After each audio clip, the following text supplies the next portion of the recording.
अस्सलाम वालेकुम। मैं अमर हसन एहसास ज़िम्मेदारी पेज के साथ हाज़िर खिदमत है। आज हमारे दरमियान मोहम्मद यूसुफ़ अल-बरोही साहब मौजूद हैं, जो कि पाकिस्तान के फ्रीलांस साइक्लिस्ट हैं और पूरी पाकिस्तान का टूर इन्होंने किया हुआ है। और ये जो कोरोना की सिचुएशन है, तो शहाब महल में पैकिंग का सिलसिला भी हो रहा है, राशन की पैकिंग का सिलसिला। तो हमने उस चीज़ को जाना कि हम यहाँ पर मोहम्मद यूसुफ़ अल-बरोही साहब से इंटरव्यू लें। ये पाकिस्तान के मशहूर साइक्लिस्ट हैं और ये शाह नूरानी के एरिया से बिलॉन्ग करते हैं, जो कि बिलावल शाह नूरानी के दरगाह से माना जाता है, जाना जाता है। पूरे पाकिस्तान से ज़ायरीन वहाँ पर जाते हैं और बहुत ही पसमानदा इलाका है बलूचिस्तान का। उस एरिया से ये इन्होंने अपना कैरियर स्टार्ट किया, साइक्लिस्ट की हैसियत से इन्होंने अपना कैरियर स्टार्ट किया। तो वो क्या मसाइल रहे, इनसे हम लाइफ सक्सेस स्टोरी सुनेंगे। और जैसा कि आपको मालूम है कि एहसास ज़िम्मेदारी पेज का मकसद ही यही है कि हम बच्चों की इंस्पायरेशन के लिए, मोटिवेशन के लिए मुख्तलिफ़ लोगों की सक्सेस स्टोरी सुनते हैं। तो मोहम्मद यूसुफ़ अल-बरोही साहब से अब हम गुजारिश करें कि वो अपनी लाइफ सक्सेस स्टोरी बताएं और उन बच्चों को इंस्पायर करें, मोटिवेट करें कि इनके भी जो है, जैसे कि नामसाइद हालात थे, उसके बावजूद भी इन्होंने साइकिलिंग करनी शुरू की और पूरे पाकिस्तान का इन्होंने वो तजुर्बा किया साइकिल चला के, और इस तरीके से ये इंस्पायर और मोटिवेट करेंगे। अस्सलाम वालेकुम। मैं यूसुफ़ अल-बरोही और मेरा ताल्लुक़ एक पसमानदा इलाके से है, जहाँ जंगल पहाड़ के अलावा कुछ नहीं है, जहाँ की जो है खुश्क साली की मिसालें आम लोग भी देते हैं, जहाँ बारिश के अलावा कोई ज़राए आमदन नहीं है। बारिश होगी तब खेती बाड़ी होगी, जब जाके लोगों को अनाज मिलेगा। मुझे याद है जब मैं पहली दफ़ा कराची आया तो मेरे पाँव में चप्पल नहीं थी, लेकिन उसके बावजूद मैंने जो वालिदैन ने जो ज़िम्मेदारी हमारी दी थी, उस पे मुझे ये सबक मिला उससे कि मुझे एहसास हुआ कि मैं आगे चलकर कुछ ऐसा करूं कि मेरे आने वाली नस्ल को ये ना करना पड़े, मेरे आने वाली नस्ल नंगे पाँव अपने घर से शहर तक ना आए। उसके बाद मैंने जद्दोजहद शुरू की, मुख्तलिफ़ मराइल में मैंने स्कूल के दौर से मज़दूरी शुरू की। उसके बाद मैं आज इस कदम अपने इस तरह मजबूत कर लिए कि मैं पीछे हटने का नाम नहीं ले रहा हूँ। आज अल्हम्दुलिल्लाह मुझे अपने बचपन के दिन याद आए तो मैं अपने गाँव तक आज पहुँचने की कोशिश कर रहा हूँ। वहाँ के लोगों के जो भूख से बुरा हाल है, तो उनके लिए मैंने जद्दोजहद शुरू की। मुर्तज़ा भाई ने पहली दफ़ा मुझे साइकिलिंग के हवाले से ही जाना और उसके बाद मुझसे कांटेक्ट किया।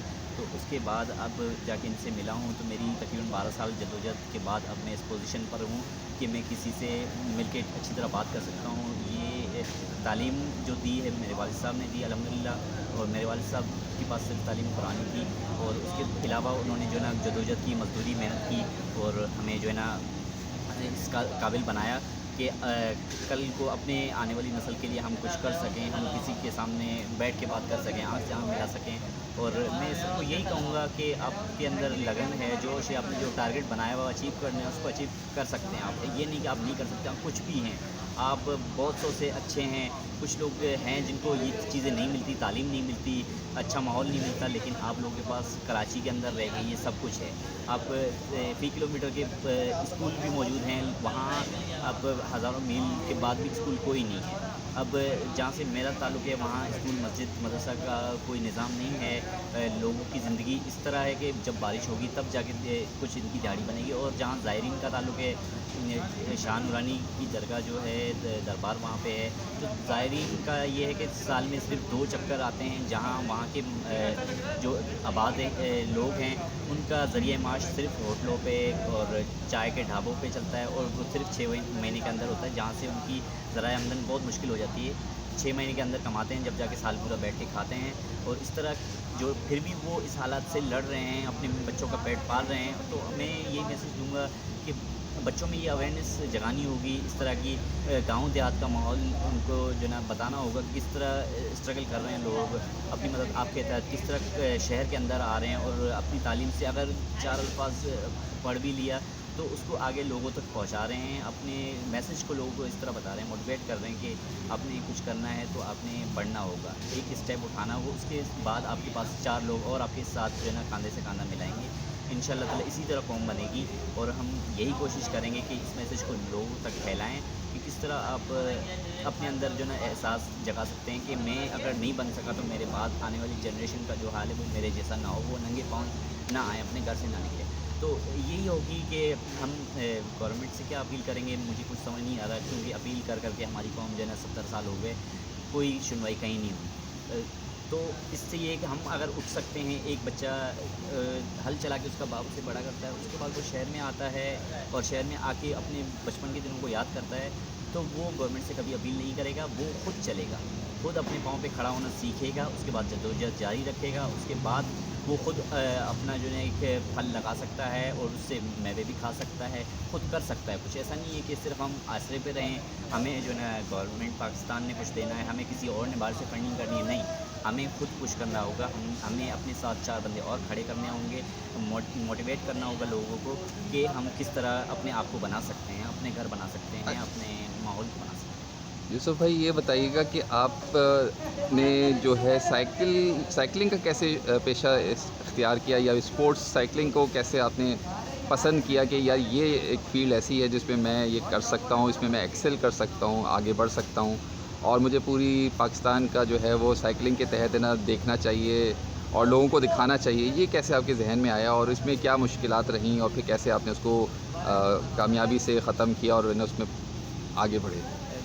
साइकिलिंग बेसिकली मैं जब स्कूल के ज़माने में था, जैसे ही कराची आया तो सबसे पहले हर बच्चे की ख्वाहिश होती है, चाहे पाकिस्तान में हो, कराची शहर में हो या पाकिस्तान से बाहर, किसी भी अगर बच्चे की आप ज़हनियत देखें तो साइकिलिंग से उसको ज़्यादा लगा हो कि बर्थडे पे हमारे पापा जो है ना साइकिल दिलाएं हमें। तो ये चीज़ थी, साइकिल मैंने बचपन में अपने नहीं देखी थी। जब मैं 10 साल का था, कराची आया, उसके बाद मैंने साइकिल पहली दफ़ा देखी थी। तो उसके बाद मुझे ये लगा कि मुझे सबसे अगर सस्ती सवारी जो है, जो मुझे दस्तयाब हो सकती है, वो साइकिल है। तो उसके लिए मैंने जद्दोजहद शुरू की। पहले मैं छोटे-छोटे दुकानों पे किराए की साइकिल उठाता था, वालिद साहब से छुप के। तो मेरे वालिद साहब ने कहा कि आप पढ़ोगे, आप 5वीं तक पढ़ोगे, उसके बाद मैं कोशिश करूँगा आपको साइकिल दिलाऊँ, और अल्हम्दुलिल्लाह उन्होंने दिलाई भी। लेकिन उससे पहले मैंने जो ना जद्दोजहद शुरू की, 4वीं क्लास में था, तो मैंने पार्ट टाइम जॉब शुरू कर दी। एक क्लिनिक पे मैं काम करता था, उससे जो अर्निंग होती थी उससे मैंने सेविंग स्टार्ट की। तब जाके मैंने पहली साइकिल अपनी किस्तों में ली थी। किस्तों में लेने के बाद मुझे जो है ना इससे मज़ीद लगाव ये हुआ कि मैं मेहनत करता हूँ। इस तरह मेहनत करके मैंने 6 महीनों में जाके एक साइकिल खरीदी है, तो अब इसको सँभालना भी है।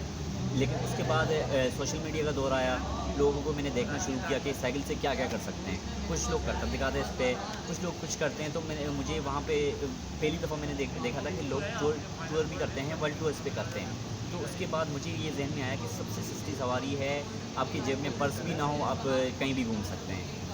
रही बात इसकी, और इसके जो आपकी एनर्जी लगती है, सिर्फ पानी लगता है, वो आप कहीं भी दस्तयाब है, ठीक है, शहर के अंदर ख़ास तौर पे। तो इसके बाद पहला मैंने ट्रैवल किया, अल्हम्दुलिल्लाह मुझे याद है पहला ट्रैवल मैंने अपने गाँव का किया था साइकिल पे। तो उसके बाद वहाँ की पहाड़ियाँ देख के मुझे पहाड़ी साइकिलिंग का भी कुछ शौक़ हुआ। फिर शहर में आके मैंने सेटअप हाथ पैर मारना शुरू कर दिया कि इसको मैं इंटरनेशनल लेवल पे कैसे ले जा सकता हूँ। तो उसके बाद मैंने रिसर्च शुरू की इंटरनेट वेबसाइट पे कि मुझे कौन सी चीज़ कहाँ पे दस्तयाब होगी और सस्ते में दस्तयाब होगी। उसके लिए मैंने ये किया कि साइकिलिंग के कारोबार से वाबस्ता होना शुरू कर दिया। तो बाकी लोगों से मेरा मेल जोल शुरू हुआ सोशल मीडिया के थ्रू, और जहाँ मैं अब रिहाइश पज़ीर हूँ, वहाँ लियारी एक स्पोर्ट्स का गढ़ कहलाता है। स्पोर्ट्स की जन्नत है वहाँ। साइकिल, फुटबॉल और बाकी खेल, यहाँ तक कि गधागाड़ी को लोगों ने खेल में इस्तेमाल करना शुरू कर दिया। वो क्यों? उनके पास ज़राए आमदन की एक ही चीज़ वाहिद है, वो गधागाड़ी। लोगों के पास तालीम नहीं है, लियारी के अंदर तालीम का बहुत फुकदान है। उसके बाद मुझे ये लगाव शुरू हो गया, लोगों से मैंने मिलना शुरू किया, तो साइकिलिंग लियारी में काफ़ी ज़्यादा थी। तो मैंने उससे ये कारोबार बनाया अपना।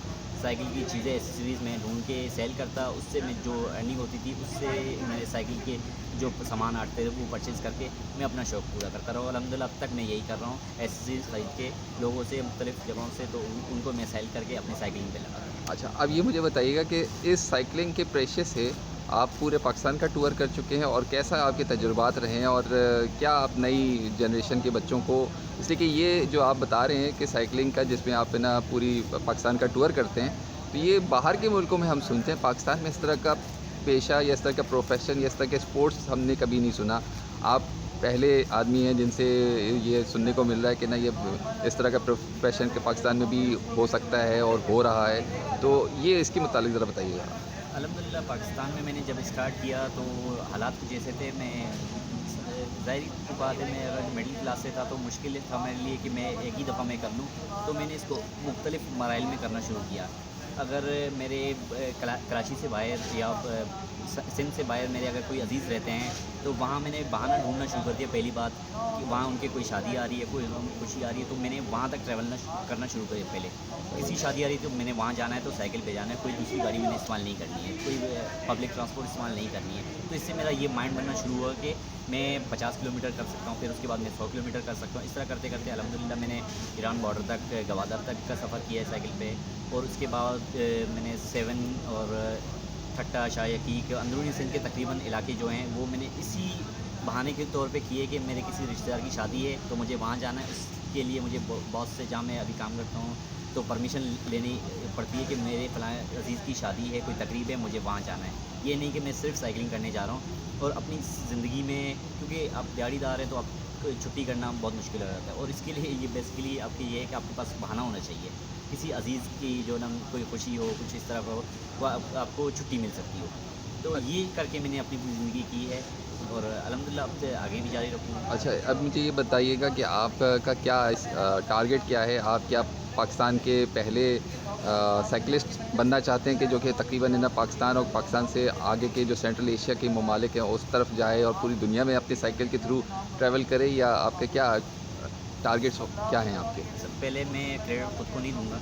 अल्हम्दुलिल्लाह मेरे वालिदैन ने मेरी सपोर्ट की, और साइकिलिस्ट जहाँ तक आपका ताल्लुक है तो पाकिस्तान में बाकी लोग कर रहे हैं। जिनका क्रेडिट जिनको जाता है मैं उनको क्रेडिट दूँगा। मेरे दोस्त हैं कामरान भाई, वो मेरे बहुत अच्छे टीचर भी हैं साइकिलिंग में।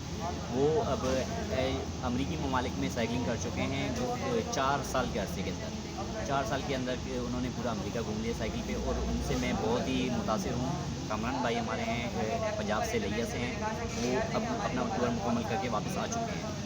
तो मैं उनसे इंस्पायर हूँ, तो आपको यही चाहिए। तो ऐसे लोग पाकिस्तान के, हम क्योंकि एक गोरे को हम देखते हैं वो कुछ करता है, हम उससे ज़्यादा मुतासिर होते हैं, लेकिन अपने जो पड़ोस में होगा उससे इंस्पायर नहीं होते हैं। ये एक ट्रेंड बन चुका है। तो इस ट्रेंड को ख़त्म करना होगा। हमें पहले अपने लोगों को देखना होगा वो क्या कर रहे हैं, वो कितना टारगेट अचीव कर सकते हैं और कितना कर लिया, उनको हमने जो ना एप्रिशिएट करना है। और मेरा जहाँ तक ताल्लुक है तो मैं इंशाअल्लाह ताला मेरे इंटरनेशनल टूर का भी इरादा है। इंशाअल्लाह ज़िंदगी ने और वक्त ने इजाज़त दी तो मैं ज़रूर करूँगा। इसकी कोशिश में मैं शुरू से हूँ, पहले दिन से। तो कहने का मकसद ये है कि ज़्यादातर आप जो बाहर के ममालिक से इंस्पायर ना हो, मुतासिर हो सकते हैं आप अपने लोगों से भी ज़्यादा बेहतर हो सकते हैं जो लोग करते हैं इसमें, क्योंकि उनकी जद्दोजहद मेहनत शामिल होती है। पाकिस्तान के अंदर वो चीज़ें नहीं है कि आप घर बैठ के खा रहे हैं। आपने इसके लिए काफ़ी स्ट्रगल करनी होती है, सेविंग करनी होती है। अगर आप कोई वर्ल्ड टूर करने जा रहे हैं तो सेविंग काफ़ी अच्छी खासी चाहिए आपको उसके लिए। तो ये चीज़ें पहले मेहनत करें, उसके बाद सेविंग के बाद आप जो ज़िंदगी के मोड़ आ रहे हैं उससे आप आराम से गुजर सकते हैं।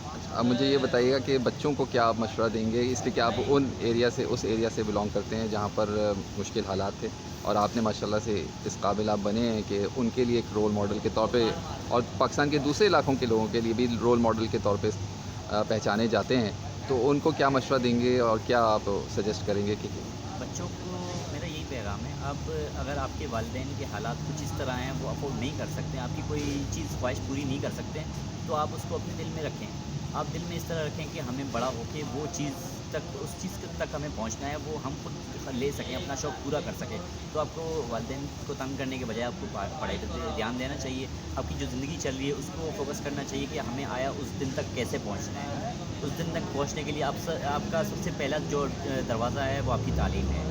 तालीम से अगर आप महरूम हैं तो आप कुछ नहीं कर सकते। भागना, क्योंकि बच्चे की ख्वाहिश होती है, कुछ बच्चे इस तरह होते हैं तालीम में दिलचस्पी रखते भी हैं, उसके बावजूद बहाने ढूँढते हैं तालीम से भागने के। तो ये मेरे ख़्याल में एक नामुनासिब चीज़ होगी कि आपके वालिद अफोर्ड नहीं कर सकते हैं, उसके बावजूद आपको उनको तंग करते हैं। वो ज़िद चाह के आपको या तो स्कूल से हटा देते हैं या कोई ऐसा कदम उठाते हैं जो आपके मुस्तक़बिल के लिए जो ना ख़तरनाक होता है। चलें, बहुत शुक्रिया आपका मोहम्मद यूसुफ़ अल बरोही साहब, आपका कि और हम उम्मीद भी करते हैं, दुआ भी करते हैं आपके लिए कि ना आपको अल्लाह ताला इसी तरीके से पूरी दुनिया का आपको साइकिल के थ्रू और इस तरीके से आपके जो टारगेट्स हैं उसमें अचीव कर दे, और आप अपने लोगों के लिए, पाकिस्तान के लिए नाम रोशन करें और दूसरे लोगों के लिए भी इंस्पायर और मोटिवेशन का बाइस बन सकें। आपका बहुत शुक्रिया।